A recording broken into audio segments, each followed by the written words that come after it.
फ़रा इकबाल, अस्सलाम वालेकुम। Sam, बहुत बहुत शुक्रिया आपके आने का।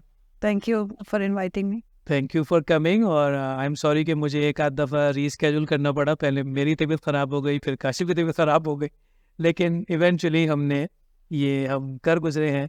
तो फ़रा, जिस तरह की आपकी माशाल्लाह से पर्सनैलिटी है, आपका एक्सपीरियंस है, तो मुझे नहीं लगता कि मुझे आपके साथ एक ट्रेडिशनल इंटरव्यू करना चाहिए। आई थिंक आज हम कुछ ऐसी बातें करते हैं जिससे लोगों को कुछ सीखने को मिले, Awareness. अवेयरनेस क्रिएट हो।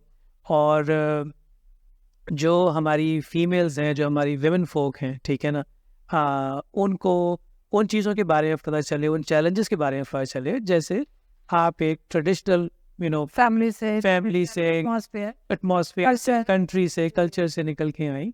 तो मैं चाहूँगा कि हमारी जो आने वाली नस्लें हैं, या जो अभी लड़कियाँ यहाँ पे हमारे कल्चर में हैं, उनको भी थोड़ी सी ये बातें पता चले। Right. तो उसके लिए आपसे रिक्वेस्ट है कि दिल खोल के बात कीजिए, और कंस्ट्रक्टिव उसमें हम बात करते हैं, ना कि हमेशा कंस्ट्रक्टिव ही करनी चाहिए. कंस्ट्रक्टिव ही करने। I think that's the first point. मैं यही कहूँगी कि मैंने एक चीज़ जो है उसका ख्याल रखा बहुत, और वो यही था कि मैंने जब ये डिसीजन लिया कि मैंने ये 3 ब्रांचेस जो है मैंने इसमें जाना है, आर्ट में, मीडिया में और एस्ट्रोलॉजी में, तो what I have to do first, मेरा फर्स्ट स्टेप क्या होगा.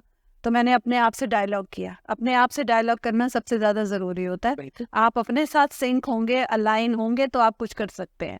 You are satisfied with your decisions, then you can do something for a woman. तो आई वॉज मैरिड, मेरे 3 बच्चे हैं, 3 बेटियां थी, और जब मैंने स्टार्ट किया छोटे छोटे बच्चे थे, तो मैंने पहला डिसीजन ये लिया कि मैं जो कुछ भी करूँगी मैं अपने घर को निगलेक्ट नहीं करूँगी. ठीक है. और उसकी वजह ये थी कि I have to satisfy the norms of society. Right. ठीक है. तो वो मैंने डिसीजन लिया, और उसको करने के लिए मुझे बहुत सेक्रीफाइस करना पड़ा. Sacrifice means I have to sacrifice my other activities, मेरे रिक्रिएशन, दोस्तियाँ, टेलीफोनिंग, गुफ्तगू, सब चीज़ पार्टी, सब मैंने सेक्रीफाइस कर दिया.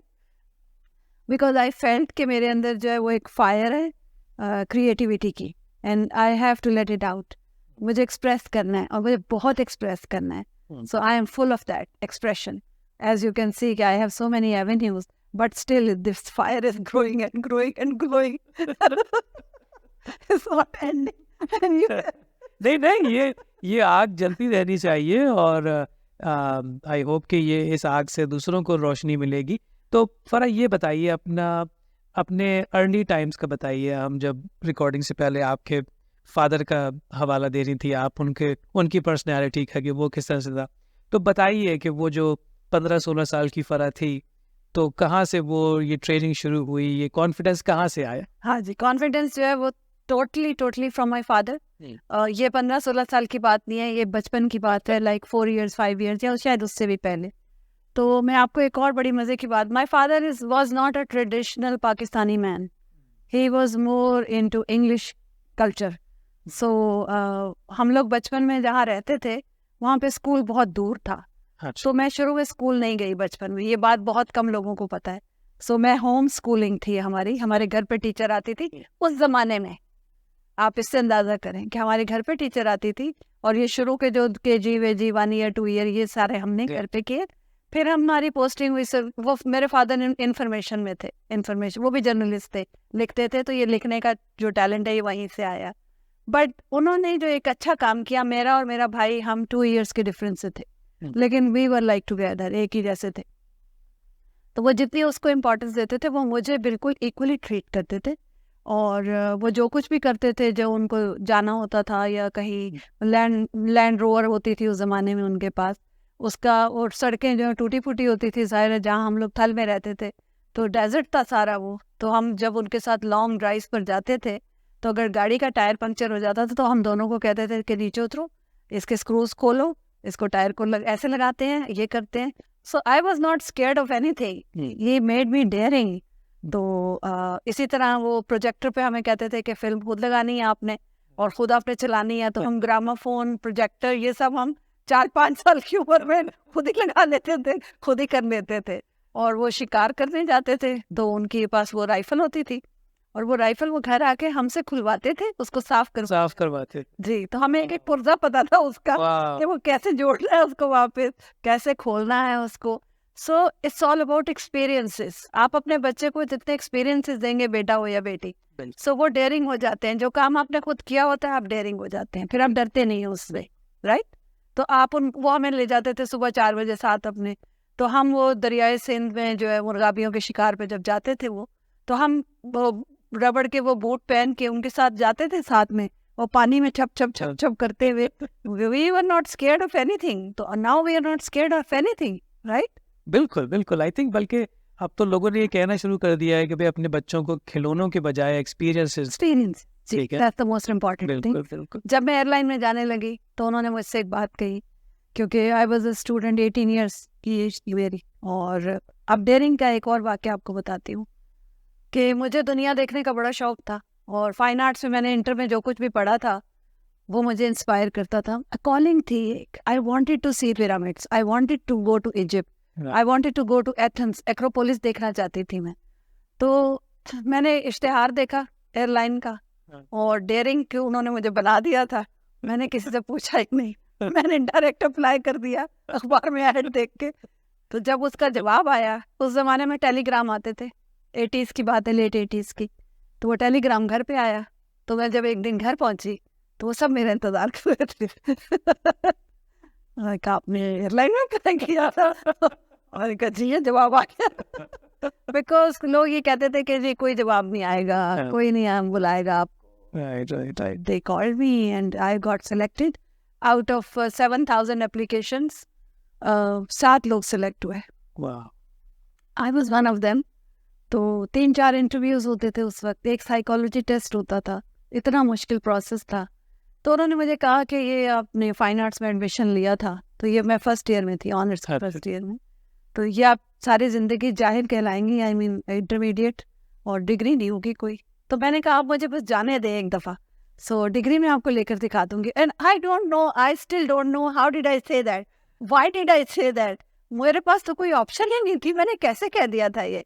बट जब आप किसी चीज़ की अच्छी वो नीयत होती है, या वो आपके पास अच्छा सोच होती है, तो रास्ता बन जाता है। रास्ता बन जा। मैंने ट्रेनिंग कंप्लीट की, कराची ट्रेनिंग थी हमारी, 9 महीने के बाद लाहौर बेस बन गया। आई गॉट बैक, ट्रांसफ़र करवा लिया मैंने अपना, और मैं रेगुलर स्टूडेंट थी, मैंने यूनिवर्सिटी से रब्ता रखा हुआ था। मैंने एग्ज़ाम दिया आके और क्लियर किया उसको बड़े अच्छे नंबरों से, क्योंकि फाइन आर्ट्स में 60% प्रैक्टिकल था और 40% थ्योरी थी। तो थ्योरी की क्लास मैं सुबह जाके अटेंड कर लेती थी फ्लाइट से आके।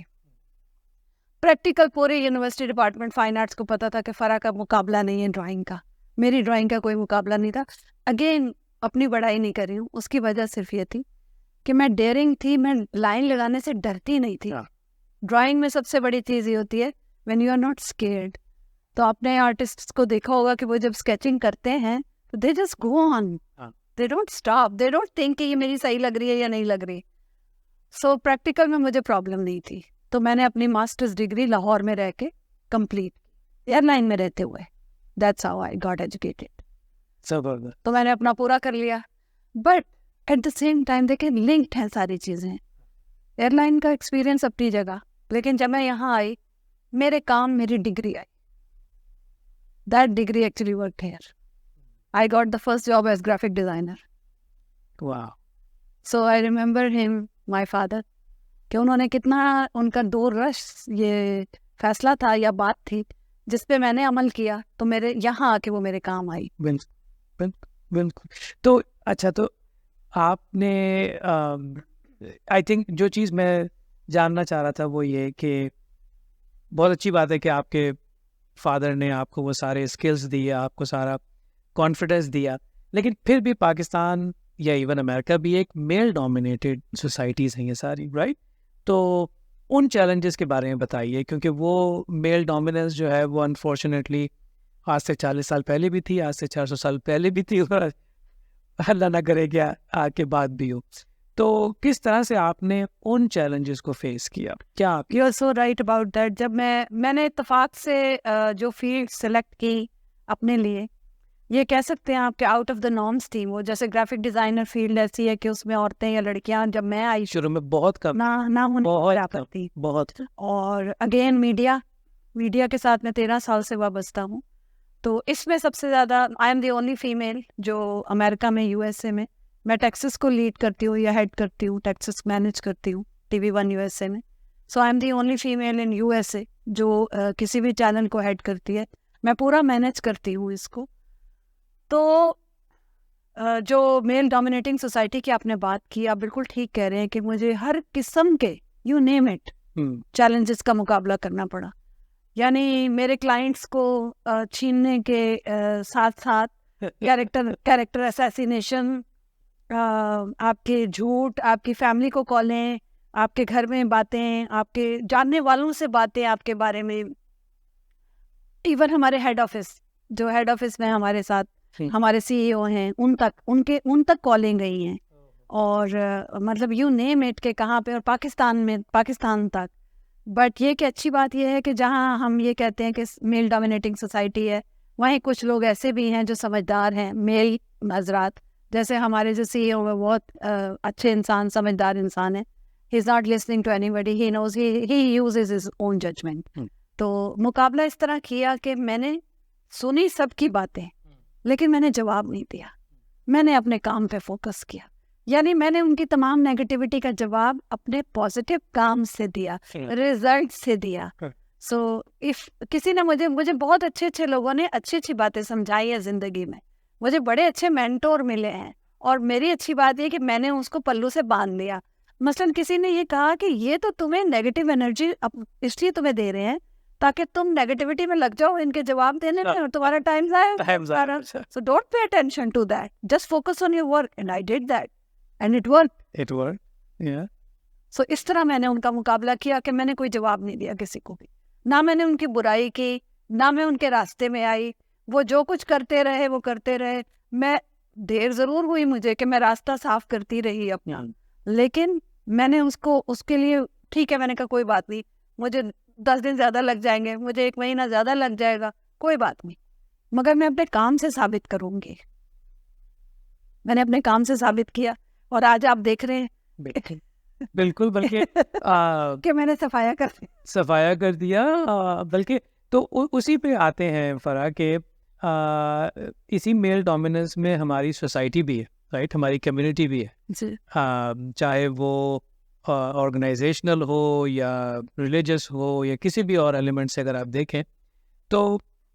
और आपने माशाल्लाह एटलीस्ट मैं कह सकता हूँ कि बहुत से लोगों से ज़्यादा आपने कम्युनिटी को इंटरव्यू किया है, ठीक है ना।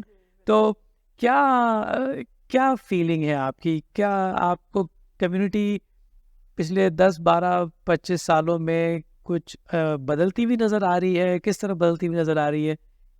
कम्युनिटी पे आपकी नज़र कैसी है? मैं ये समझती हूँ कि कम्युनिटी डिवाइडेड है, और डिवाइडेड होने के अलावा हमने एक काम जो नहीं किया, जो मैं समझती हूँ as a writer, as a सोचने वाला इंसान, फिक्र करने वाला इंसान, कि हमने सोच डेवलप करने पे कोई काम नहीं किया।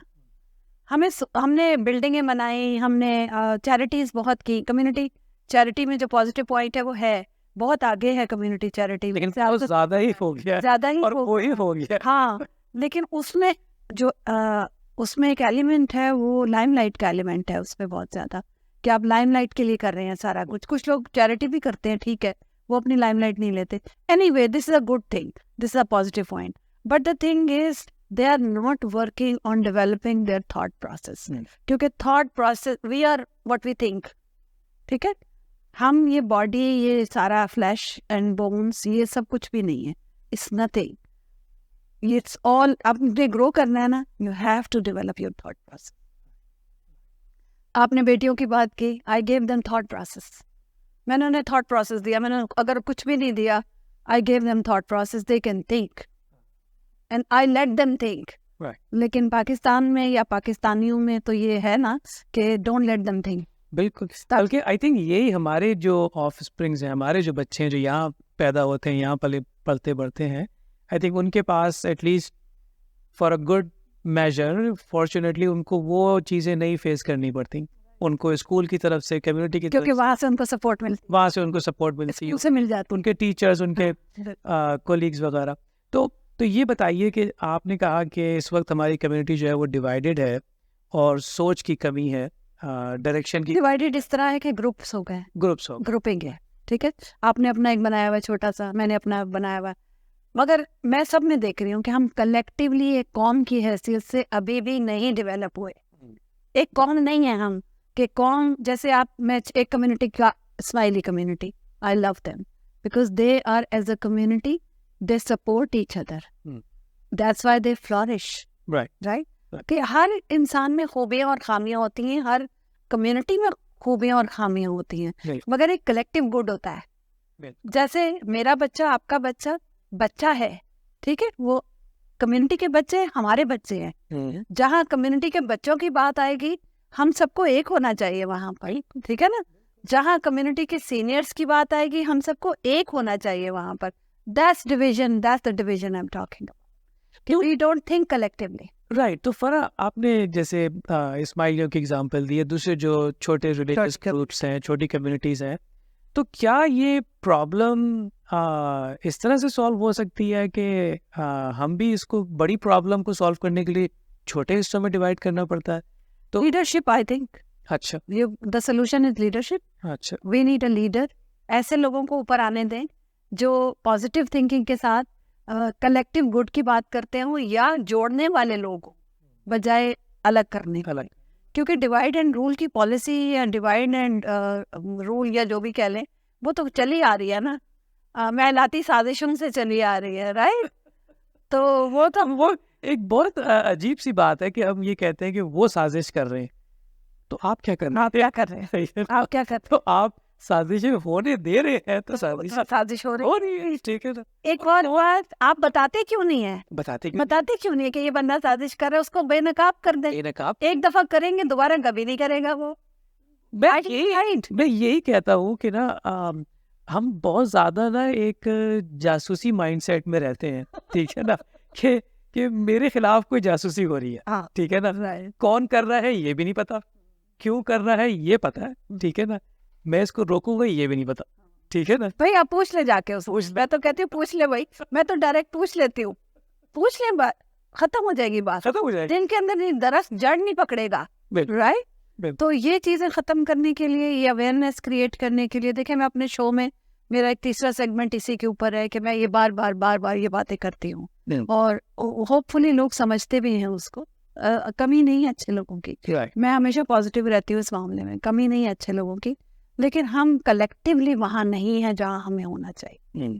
क्योंकि हमारी जो नई जनरेशन आगे आ रही है, मैं यही कहती हूँ कि उनको एक, हमें अभी तक हम उनको आइडेंटिटी नहीं दे सके, राइट। जैसे चाइनीज कम्युनिटी ने अपनी एक आइडेंटिटी बनाई हुई है, पाकिस्तानी कम्युनिटी की आइडेंटिटी क्या है बताएं? बहुत जबरदस्त सवाल, बताएं वजह। बिल्कुल बिल्कुल। Anybody recognising your children as asset, as an asset, as an community के लिए, उनके लिए कोई फायदेमंद चीज़, कोई करामत बंदा, वो कहें कि इस कम्युनिटी से लाना चाहिए, इसके बड़े ज़बरदस्त आर्टिस्ट हैं, बड़े ज़बरदस्त IT लोग हैं, इसके इस कम्युनिटी से लाना चाहिए, right. They don't think like that, but they think about other people. हाँ, क्योंकि आपने उनको जगह दे दी ना, खुद ना कर, आइडेंटिटी नहीं बनाई, कलेक्टिव आइडेंटिटी। कलेक्टिव आइडेंटिटी कैसे बनती है कि जब आप अपने मफाद को छोड़ के एक कलेक्टिव मफाद के लिए काम करते हैं, यानी आप उनके प्रेजेंट करते हैं कि भाई ये बच्चा जो है ना, इसमें ये टैलेंट बहुत ज्यादा है, आप इसको लें, आप मेरे बच्चे को बेशक ना लें, because he is the best, he और she is the best in this thing, आप इसको लेकर जाए और आप उनको पोस्ट करें, आगे लेकर जाए। अब हमारी देखें आपके कितनी माशाल्लाह अच्छी पॉलिटिक्स में हमारे अच्छे लोग हैं, सारे अच्छी जगहों पर आज आ गए हैं, आ चुके हैं, but I have never seen them promoting anybody except themselves. I think ये चीज़ बाज़ औक़ात लोग कहते हैं कि यार पॉलिटिक्स पे क्या बात करें, पॉलिटिक्स तो ख़राब है, तो लेकिन वही चीज़ें, सारी चीज़ों को कंट्रोल करती है, वही तो सब कुछ होता है, पॉलिसी क्रिएट कर, पॉलिसी पॉलिटिशियंस ही बनाते हैं, राइट। तो अगर आप खराब पॉलिटिशियंस भेजेंगे तो खराब policy. I have seen one person, I must mention Dr. Suleiman Lalani. He is working really hard for this. He is, I've seen him. अच्छा, अच्छा। He is working hard. Whatever time he has, he is going slow, step by step, and he's going there. अच्छा, because he's, I think, smiling. अच्छा, तो फरा lastly ये बताइए कि माशाल्लाह इतना ज़बरदस्त आपका बैकग्राउंड रहा है, जर्नलिज्म में तो आप रोज़ाना ही कुछ ना कुछ कर रही होती हैं, तो हाउ, और अभी मैंने तो एटलीस्ट पहली बार आपकी एग्जीबिशन देखी, ठीक है ना, इस वीकेंड पे आपका आर्ट वर्क देखा पब्लिक के अंदर, ऑल्दो कि मुझे पता था कि आप आर्ट करती हैं। तो ये बताइए कि कोई ऐसी चीज़ रह गई है फ़रा इकबाल के लिए जो अभी तक नहीं हुई, आपने नहीं की, दिल में रह गई है, मौका नहीं मिला, क्या रह गया है फ़रा? मुझे कभी ज़िंदगी में ऐसा महसूस नहीं हुआ अच्छा। कि मैंने अभी कोई कसक है हाँ। या नहीं किया, मुझे कभी ऐसा नहीं लगता। पता नहीं क्यों समहाउ तो बड़ी फ़नी बात है, आई ऑलवेज़ फ़ील कि आई can do this, I can do everything. Like I feel कि मुझे अल्लाह ताला ने कोई अलग ही किस्म की एक एनर्जी दी है, एनर्जी कह लें या वाइब्रेशन कह लें, कि मेरे पास ये ऑप्शन है कि whatever I think I can manifest that, I can do it. So मुझे ये प्रॉब्लम नहीं है कि कुछ रह गया है, मुझे ये प्रॉब्लम है कि टाइम कम टाइम कब? So wherever I focus I will do it, no problem. ज़बरदस्त, ज़बरदस्त, और बहुत ही अच्छा आपने बात कही कि टाइम कम है, टाइम कम, और ये इसलिए मैं स्टेप बाय स्टेप लेके चल रही हूँ। बिल्कुल। तो मैंने बहुत पहले ये सोचा था, क्योंकि आर्ट की तालीम हासिल की है, आपकी तरह बहुत लोग सरप्राइज हुए, क्योंकि जो लेवल आर्ट का है, एक्चुअली सरप्राइज इसलिए नहीं हुए कि मैंने आर्ट दिखाया एग्जीबिशन में, सरप्राइज इसलिए हुए कि जो लेवल था आर्ट का वो सरप्राइजिंग था कि कभी बनाया नहीं, तो ये लेवल कहाँ से आ गया, राइट। राइट। लेकिन मैं आपको एक और, ये अवेयरनेस की बात है, आप बनाएं या ना बनाएं, if I am a born artist, ये प्रोसेस जहन में होता है अगेन, ये एक एनर्जी की बात है, क्योंकि मैं बनाऊं या नहीं बनाऊं, मैं जहन में बनाती रहती हूँ, बिल्कुल। ठीक है। तो वो प्रोसेस होता रहता है, वो डेवलप भी उसी तरह होता है, क्योंकि मैं हर जगह आर्ट अप्लाई कर रही हूँ, अपने बच्चों पे कर रही हूँ, अपने घर पे कर रही हूँ, मैं आर्ट अप्लाई कर रही हूँ, राइट। मैं प्रोसेस चल रहा है मेरा, सो इट डजेंट मैटर। लेकिन ये वही बात है कि अगर आप सोच डेवलप करेंगे हाँ। आपको पता चल, तो पता चल। ज़बरदस्त, ज़बरदस्त, मुझे बहुत खुशी है फ़रा आप आई यहाँ पे, और फाइनली हमें ये चीज़ें रिकॉर्ड करने का मौका मिला। Thank you. और बस जैसे आपने कहा कि टाइम की कमी है, ठीक है ना, तो वो हर जगह है। वो हर जगह है, लेकिन ये कि डेफिनेटली 2024 में एक और सिटिंग तो आपके साथ बनती है, ठीक है ना, क्योंकि जिस तरह का आपका उठना बैठना है, तो खबरें आपके पास ही होती हैं, तो हमें आपके पास आना पड़ेगा दोबारा।